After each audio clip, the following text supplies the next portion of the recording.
అదే సందర్భానికి గౌతమ మహాముని ఆశ్రమంలో నిలబడ్డారనమాట. వచ్చినటువంటి వాడు ఇంద్రుడు అని తెలిసింది. కాబట్టి ఇక నుంచి ఇంతటి తప్పు చేశావు కూడా ఇంద్ర. అప్పటి రోజుల్లో ఏమిటయ్యా అంటే పితృదేవతలకి పితృకార్యం శ్రాద్ధకర్మలు అవి చేసేటప్పుడు ఇక మేక మాంసాన్ని ఈ యొక్క మాంసము అని కూడా వండి పెట్టేవారనమాట. మాంసాన్ని వండి పెట్టు కానీ కలియుగంలో మాంసాన్ని వండి పెట్టకూడదు, కానీ గారి వండి పెడతారు. మినప గారి వండి పెడతారు. అది మాంసంతో సమానమైనటువంటి శక్తి పోషకాలన్నీ కూడా అందులో ఉంటాయి కనుక గారి వండి పెడతారనమాట. కాబట్టి గౌతమ మహాముని వచ్చి చూశాడనమాట. వచ్చి చూసిన వెంటనే ఇంతటి దురహంకారివా అని చెప్పి వెంటనే నీ వృషణములు రాలి కింద రాలుగాక అని చెప్పి శపించాడనమాట. వృషణములు కూడా 2 రాలి, ఎందుకంటే మగవాడనే అహంకారంగా చేత కదా ఇటువంటి పని చేశాం, ఇక నుంచి నీ పుంసత్వమే పోవుగాకని చెప్పి ఒక శాపం పెట్టాడనమాట. అందుకే అప్పటి నుంచి కూడా మేక భాగాన్ని అంతటి వండినా కూడా మేక వృషణాలు మాత్రం ఈ పితృదేవతా కార్యానికి ఉపయోగించేవారు కాదనమాట. అవి ఇంద్రుడికి వదిలేసేవారు అనమాట. ఇంద్రుడి వృషణములు రాలిపోయిన కనుక ఇంద్రుడికి అవి వృషణములుగా ఏర్పడతాయి అని చెప్పి. తర్వాత అహల్యాదేవిని చూశారు. ఆయన్ని యథార్థానికి విడాకులు తీసుకోవాలి అనుకుంటే ఇంతకు మించినటువంటి తప్పు ఎవరైనా చేస్తే తీసేసుకోవచ్చు. ఇంతకు మించినటువంటి ఘోరం ఎవరు చేయరనమాట. వేరొక పురుషుడితో సుఖం అనిపించింది అహల్యాదేవి, కానీ తప్పులేదమ్మా, ఈ తప్పు కాదు. ఇక నుంచి నువ్వు తినే పదార్థాల చేత బ్రహ్మగారు నేను కలిసి చేసిన తప్పు కారణం చేత ఇటువంటి పరిస్థితి జరిగింది. అంటే బ్రహ్మగారైనా కనుక్కోవాలి నీ మనసులో ఎవరున్నారని చెప్పి. ఆయన కనుక్కోలేదు. నేనైనా వివాహం చేసుకున్నప్పుడు నిన్ను కనుక్కోవాలి, నేను కనుక్కోలేదు. కాబట్టి ఇద్దరు చేసిన తప్పే. కాబట్టి ఇది ముగ్గురం కలిసి చేసినటువంటి పనికి ఫలితం. కాబట్టి ఇక నుంచి నీలో కోరిక ఉన్నంతసేపు కూడా నువ్వు ఇలాగే ఉంటావు. కాబట్టి నువ్వు ఏం చేస్తావంటే మనం తినేటటువంటి అన్నము తినే పదార్థాల రూపంలోనే మనసు ఏర్పడుతుంది. కాబట్టి ఇక నుంచి నువ్వేం చేస్తావంటే తపస్సు చేయి. చాలా పురాణాల ప్రకారం ఏంటంటే నువ్వు రాయి అయిపో అని శపించారంటారు గౌతమ మహాన్. ఆయన రాయి అయిపోయి శపించలేదు అహల్యాదేవిని. నీ మనసులో ఇటువంటి కామ కోరికలు ప్రచోదనమైనవి, సహజం. అది ఆకలి ఎంత సహజమో దాహం ఎంత సహజమో అది సహజమే, కామం కూడా సహజమైనటువంటి పరిస్థితే. కానీ నీ భర్తలో కాకుండా ఇటువంటి వేరొక పురుషుడితో ఇటువంటి పని జరిగింది కనుక ఆ మనస్సు మొత్తం విరిగిపోవాలన్నమాట. కాబట్టి నువ్వు అన్నాన్ని నీళ్ళని తీసుకోవడం మానేసాయి. వాయుభక్షో నిరాహార, వాయువును మాత్రమే పీల్చుకుంటూ ఉండు. నిరాహారం చెయ్యి, నిరాహారంగా ఉండు, చక్కగా ఆహారం తీసుకోకు. కానీ నువ్వు బ్రతికే ఉంటావు. ఆహారం తీసుకోకపోయినా, మంచినీళ్ళు తాగకపోయినా, గాలి పీల్చినంతసేపు నువ్వు బ్రతికే ఉంటావు అన్నమాట. అప్పుడున్న పరిస్థితిలో ఉన్నటువంటి కారణం ఏమిటంటే అవి అస్థిగత ప్రాణులు అన్నమాట. ఇప్పుడు ప్రాణులు అంటే ఈ మాంసము రక్తం ఉంటే తప్ప మనిషి బతకరు. కానీ రామచంద్రమూర్తి బతుకున్నటువంటి కాలంలో ఏమిటయ్యా అంటే ఈ శరీరంలో రక్త మాంసాలు మొత్తం పోనివ్వండి, ఎముకలు మిగిలినా కూడా మళ్ళీ మనిషి పునర్జీవితుడు కాగలడు.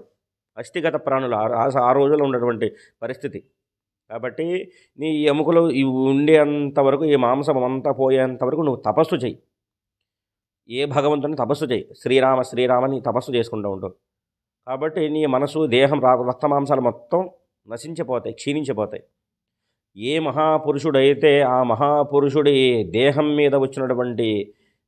మీద తగినటువంటి గాలి నీకు తగులుతుందో అప్పుడు నీ అవయవాలన్నీ కూడా పరిపూర్ణం చెందుతాయి. ఏ మహానుభావుడు వదిలినటువంటి శ్వాస నీ శ్వాసకు తగులుతుందో అప్పుడు నీ శ్వాస పరిపూర్ణమవుతుందన్నమాట. మరలా నువ్వు పునర్జీవితురాలు కావచ్చు అని చెప్పారు. తప్పకుండా మహానుభావం అని చెప్పి ఆ శతానందుని జనక మహారాజు గారు, అప్పటికి కొడుకున్నాడు ఈవిడికి, ఆ కొడుకుని గౌతమ మహాముని అహల్యాదేవికి పుట్టినటువంటి కొడుకుని శతానందుల దగ్గరికి పంపించి ఈవిని తపస్సు చేయమన్నారనమాట. అంటే అహల్యాదేవిలో ఎటువంటి లోపం ఉండదన్నమాట. కాబట్టి తపస్సు చేసిందన్నమాట.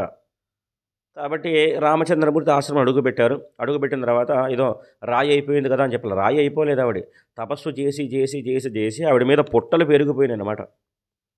పుట్టలుగా పేరుకుపోయినాయి. మట్టి అంతా కూడా చీమల పుట్టలు పెట్టేసినాయి. కాబట్టి ఆ పుట్టలో ఉన్నటువంటి అహల్యాదేవికి రామచంద్రమూర్తి దేహం మీద నుంచి వీచినటువంటి గాలి ఆవిడ దేహం మీద వీచిందనమాట. మరలా శ్వాస తీసుకోవడం ప్రారంభించింది. మరలే పరిపూర్ణమైనటువంటి అహల్యాదేవిగా పునర్జీవితురాలైంది. ఎముకల ఉన్నటువంటి స్థితి నుంచి పరిపూర్ణ అహల్యాదేవిగా ఆవిడ మార్పు చెందిందనమాట.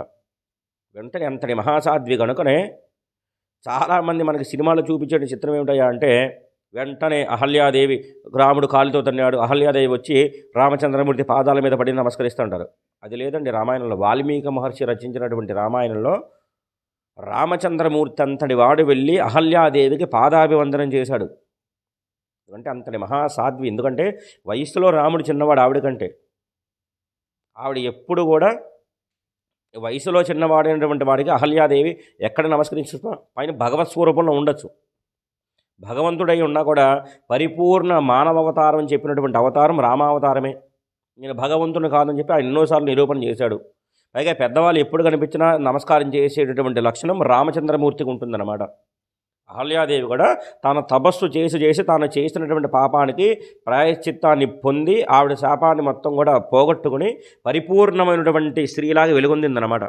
మళ్ళీ గౌతమ మహాముని వచ్చిన తర్వాత అహల్య ఇప్పుడు నువ్వు నా పరిపూర్ణమైనటువంటి భార్యగా నువ్వు రూపాంతరం చెందావని చెప్పి అహల్యాదేవితో గౌతమ మహాముని కూడా ఇద్దరు కూడా చక్కగా ఎంతో సంతోషంగా రామచంద్రమూర్తిని ఆశీర్వదించి ఆయన అరణ్యవాసానికి వెళ్ళిపోయారనమాట. ఆ యొక్క వేరొక ఆశ్రమానికి వెళ్ళిపోయారనమాట.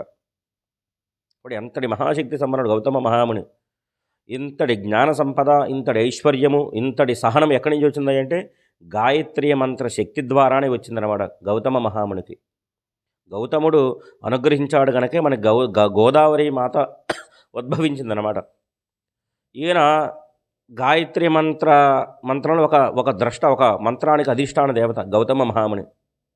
గాయత్రి అమ్మవారి చేత సాక్షాత్తుగా అక్షయపాత్రనే పొందాడండి ఈయన. జనాలకు అందరికీ ఆయన కోసం కాదు, జనాలకు అందరికీ అన్నం పెట్టాలి తల్లి. ఈ వరుణదేవుడు తపస్సు చేయడానికి ముందు ఒక అక్షయపాత్రని పొందాడు. ఈ ఈ వర్షాలు పడతాం, ఈ పంటలన్నీ పండడం తర్వాయి భాగం. కానీ ముందు వచ్చిన వాళ్ళకి అన్నం పెట్టాలి కదా తల్లి. అన్నం పెట్టాలి కాబట్టి గాయత్రి మాతని వేడుకుంటే ఆవిడ ప్రత్యేకంగా అక్షయ పాత్ర సృష్టించి ఇచ్చిందనమాట ఈయనకి. పంటలు పండే అంతసేపు కూడా అందులోనే పదార్థాలు పెట్టారన్నమాట వీళ్ళందరికీ కూడా.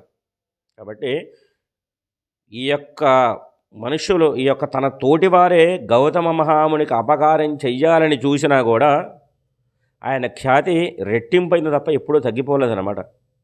నిన్ను మోసం చేద్దామని చూసినటువంటి వారు పాతాళానికి వెళ్ళిపోతారేమో, కానీ నువ్వు మోసపోయావని చెప్పి ఎన్నటికీ అనుకోకు. అది పరమేశ్వరుడికి తెలుస్తుంది. పరమేశ్వరుడు తెలిసి నీ ఖ్యాతి ఆయనకి తెలుస్తుందయ్యా.